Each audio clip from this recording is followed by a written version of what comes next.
Join us for a review of the new Mercedes E-Class facelift. Let's go!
In the front we can see, yes, a new front grille. This is the avant-garde trim level. There's no entry level below that, so they start a little bit more upmarket.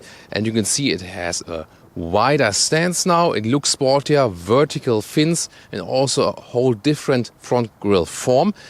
There will also be the AMG line exterior, then with the diamond pin grille. And still, however, there's also the exclusive exterior, and that will then feature the very classic front grille together with the standing upright Mercedes star. 4.92 m, 16'1" or 194 inches is the length of the Mercedes E-Class sedan, or also the T-Modell, the Estate, which is of course always available then with a different shape right there. This sedan here, the classic sedan shape with the round shoulder right there, dropping line. I think it's the most beautiful solution when you put the design dropping line on the height of the door handles right here, dividing in light and shadow. And by the way, yeah, the G-Class 6x6 behind us there for the special vehicle. Yes, there will be the all-terrain version of the E-Class. That one will still be available, then with crossover wheel claddings right there. However, this one here, the really classic style, and the all-terrain version also only available for the Estate. In the rear, a clear design change. Before, only coupe and convertible had these horizontal tail lamps, and sedan, also Estate, were more vertical. Now, for the whole model lineup, more horizontal lamps, and also with the new LED structure on the inside. So it definitely looks sleeker than before. However, critics could say that it almost looks like a, A-Class sedan or something from the rear. So it's harder to differentiate the cars from the different size in the model lineup. But I think if you directly compare them, the sedan looks definitely a little bit, sportier and more modern from the rear now. Engines, the main scheme here is electrification. So there are petrol engines, 2-liter 4-cylinder and 3-liter 6-cylinder. And of course the AMG, the 63, the 4-liter V8. And there are diesels, also 2-liter 4-cylinder and 3-liter 6-cylinder. And both for petrol and diesel, that's especially here with Mercedes. So also for diesels, plug-in hybrid versions are available. And today we're going to test a very special engine that is not even out on the market at the time we're recording this video here.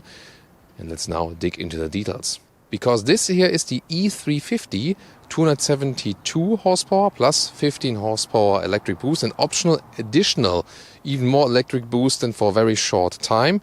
So a mild hybrid technology, the strongest mild hybrid and the strongest 2-liter 4-cylinder turbo petrol engine.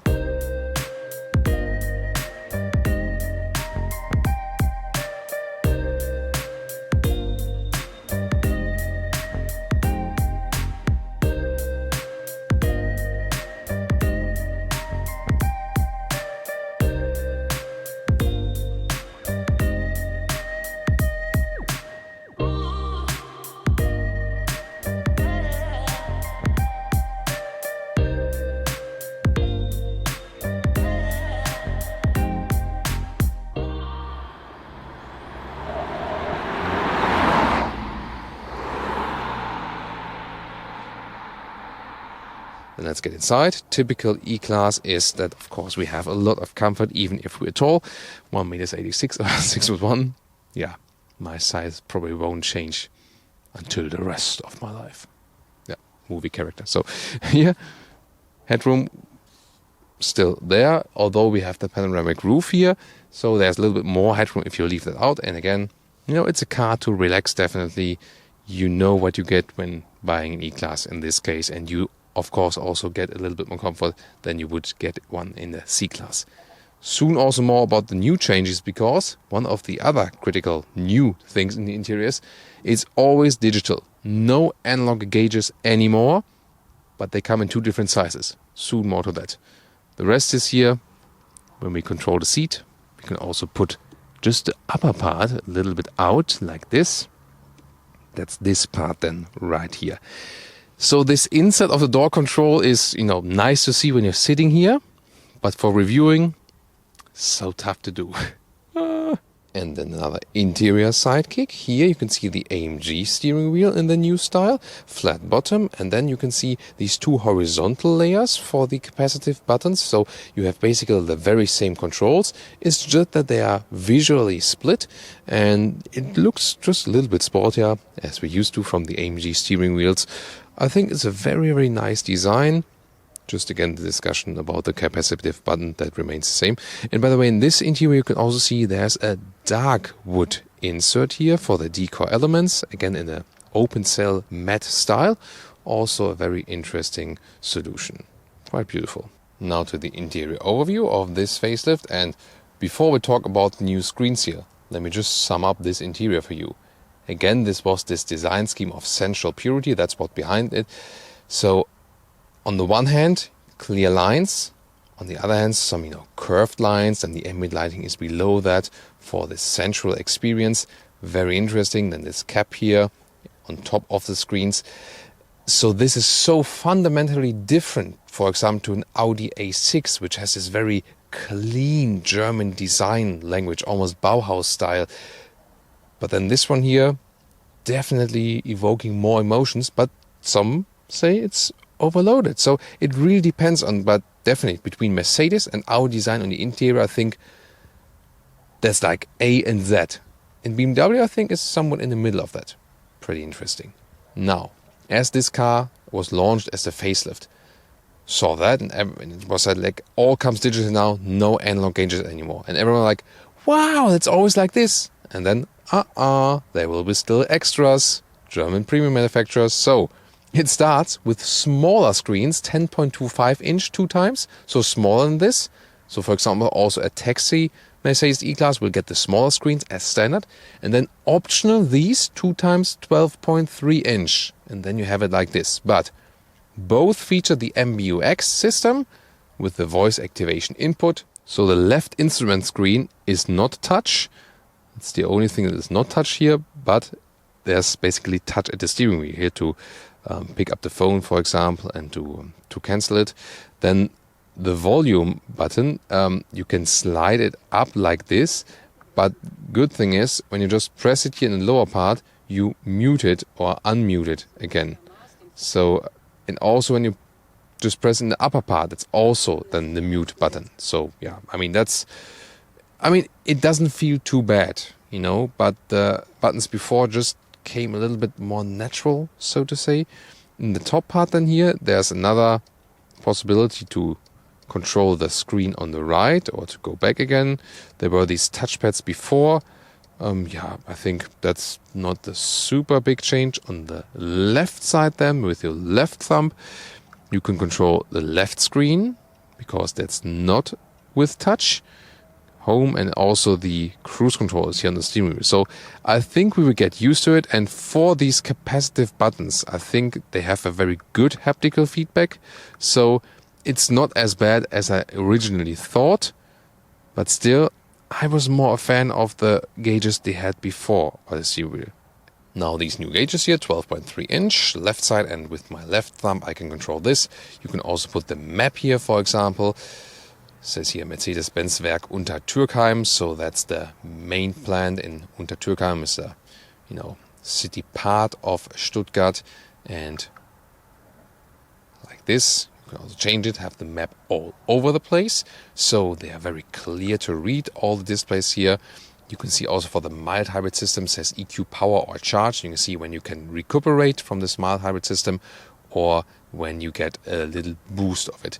And you can also switch everything you want to see here, and for example also go for a different style. This is a sports gauge, but you can also go, for example, with the classic gauges, which are fitting a little bit more to the E-class scheme. Redundant controls here for the screen, so either where I touch, then the lower trackpad is possible, or also with my right thumb on the steering wheel, and they all do the same. And I mean, why not? So everyone can pick the favorite way of controlling this here. The GPS looks quite cool and is also responsive enough. Here the Neckar, that's the river that flows through Stuttgart city. You know, Stuttgart in the, south of Germany. Then back to the main menu. For example, we have the Apple CarPlay mounted right here. You can connect new devices. That's, for example, the iPhone X, but there's also the hotkey here. And it doesn't use all the way of the screen, but I think it's definitely enough. Like this. And of course, that's the thing I was actually waiting for. Just the end of the song. Wow. What a great surround sound. So, what about the rear legroom? Of course, this hasn't changed with the facelift. And it's no problem. There we go. The bench is not too long, but it's still comfortable. You know it all from driving a taxi. Yeah, there's this vicious saying, like when I want to drive an E-class, I drive taxi. It's definitely funny, yes. But of course, it's also, what's also behind it is that it's not that easy to afford an E-class. And so, of course, it's easier to afford a taxi ride. Then, here the headroom is also okay still for the sedan. If you have the T model, the Estate, then it goes a little bit further, so it's even a little bit easier than this Magno grey matte paint. Good boy, good boy. Well, they also had to redesign the rear boot lip because of the new tail lamps right there. You can see there's then a split between. And so it also looks a little bit sleeker and more elegant right now. So there's the opening below that. Somewhat electric opening. Typical here for a sedan. More flexibility than with the T model with the Estate. And the normal measures here. Let's begin with width. So width is a meter here and even a little bit more than a meter right there. And the normal length is 1 meter and 15. Below here, by the way, you can have a shopping basket, foldable, very interesting.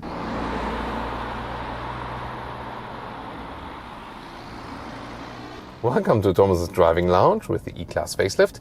Here, augmented reality, you can see in display, that's nothing new with the facelift. Oh, that's the S-Class camo vehicle with camouflage, all new S-Class, soon an Autogefühl as well, of course. So augmented reality shows me, did show me with the right arrow in this projected camera image that I should turn right. This is definitely a helpful feature. I can also have the map here in the left instrument cluster, but I have the speed mounted in here for you, also with a different gauge style that you can check out the speed. This new petrol engine here with the MF system, so I can see this EQ charge, so there's recuperation possible, and when I just lift the throttle, then the recuperation is already active. Here, this is the Daimler headquarters. Famous German word of Konzernzentrale.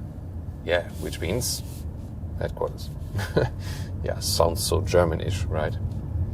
So, and at the same time, we also get an EQ boost or power. So when we really push the throttle, the electric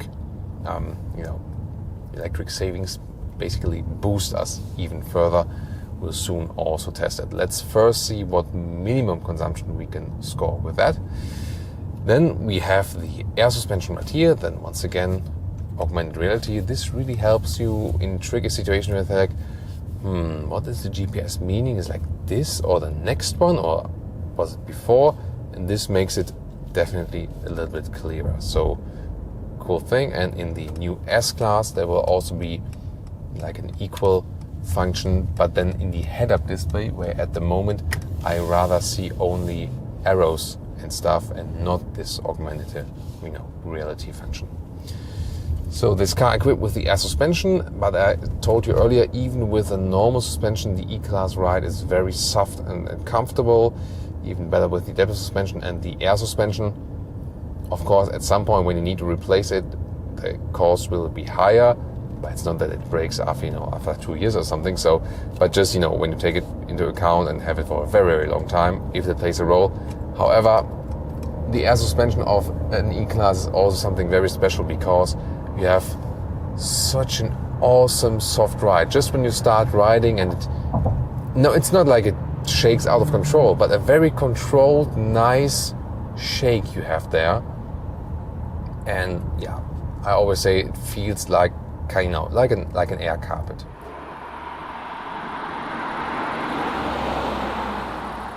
Now outside this town, I'll go to the sports mode, and the RPMs are going higher, and we can also show you some acceleration. And here now going 40 kilometers to, let's see how close we get to this car. Here also no more straight road. Let's see about the power. There will be this additional EQ power boost. Let's see. And 80. That was pretty cool. Now here a little bit strong in the corner. Of course, this doesn't feel sporty at all here in the basic E-Class with the air suspension, but there you already saw, even though we have the soft air suspension, it doesn't lean too far into the corner, because here in the sports mode, the air suspension is also stiffer. You see here, you wouldn't guess that it is a soft air suspension, and then we go back to the comfort mode, for example, and it shakes a little bit more and gives us some softer feedback. But the good thing is you can really finely tune it. But again, difference now again, the Audi A6 or the BMW 5 Series, as base models, they definitely feel sportier. And meanwhile, I think Audi comes really closer to the BMWs then. As for the sportiness, so sporty already as for the base versions, not uncomfortable at all, but definitely the normal setup here for the E-Class is more like, I don't need to race, I just want to enjoy, I want to relax, don't need to race these guys, I just enjoy the great sound, for example, on the interior, and go a little bit slower in the corners and so on and so on. And I think this market differentiation is just fine, because then once again it's not good or bad, it's just then a matter of preference. But the engine here, as for the performance, this was also pretty good. And you also saw that this EQ power boost we gave us, and at least you cannot recuperate that much, but at least you can do something, and that some energy is at least, not completely lost, so to say. So overall, I think quite good impressions from this new engine. I wouldn't expect fuel economy wonders from it. The 3-liter 6-cylinder will still be better to drive, yes. I mean, the 6-cylinder is a great drive. Not necessarily in the agility, because when 6 cylinders are spinning, so to say, you have more force that is going in the forward direction, and so the less cylinders you have, the more agile the car will be, basically. But the 6-cylinder, when you just accelerate, you have a little bit more sonorous sound. You keep it with lower RPMs. It just feels a little bit more sovereign when driving than with the 4-cylinder. Well, you do have the electric boost right here, but it's nice to have it, but it doesn't change everything. So I think here the E-Class, once again, master of comfort in the segment, not master of sportiness. Then you would go to the AMG model, but I think really, with the AMG models you do lose comfort, so I would rather go for a base E-Class, or then with one of the soft suspensions, non-AMG, if you really appreciate the comfort. And if you want to combine more sportiness and comfort, then maybe you'll be happy with the Audi and the BMW. And just when you want this, sportiness without comfort, then you're just fine again also with the AMG model with a very stiff suspension setup.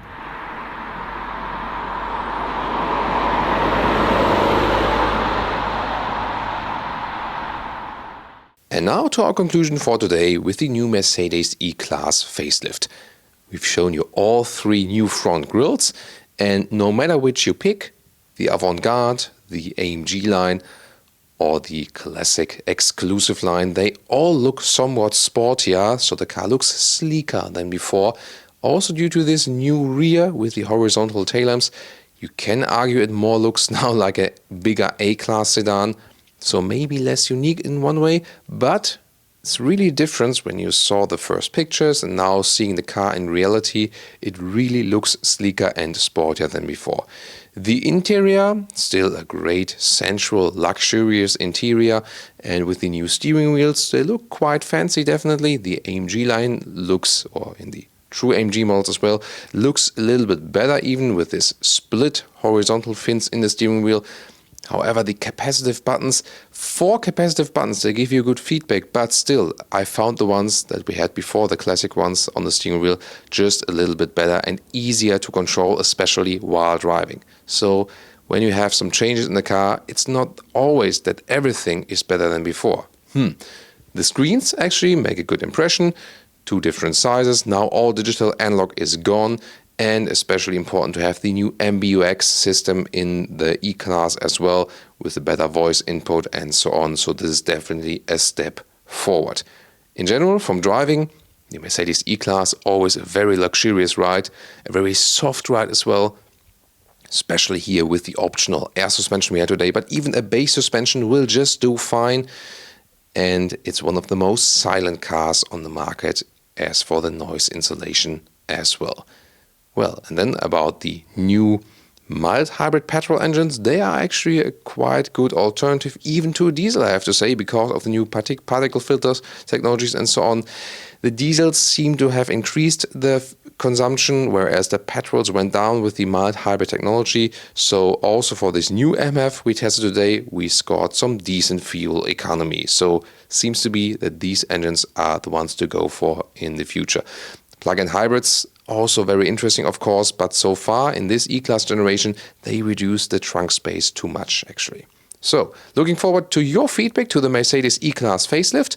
We also have a Mercedes E-Class Coupe video for you from the facelift. And tell us, which other versions would you like to see in the full review in the future? Maybe an E-Class all-terrain, this off-road looking estate. Just a glimpse of that today, but maybe in a full review in the future. Tell us in the comments and see you next time.